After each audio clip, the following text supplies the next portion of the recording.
You ask Tiger to solve. This deals with linear equations with one unknown. The final result is x equals 2. Let's solve it step by step. Simplify the expression.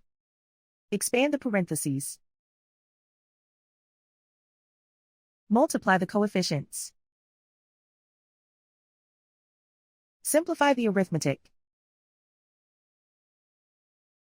Expand the parentheses. Simplify the arithmetic. Multiply the coefficients. Expand the parentheses. Group like terms.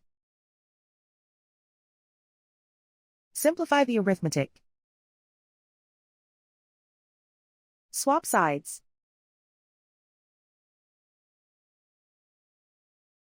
Group all constants on the right side of the equation. Add 10 to both sides. Simplify the arithmetic.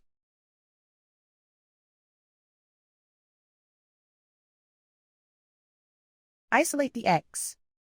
Divide both sides by 39. Simplify the fraction.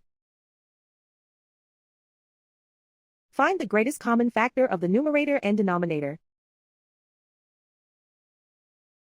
Factor out and cancel the greatest common factor. And so the final result is x equals 2.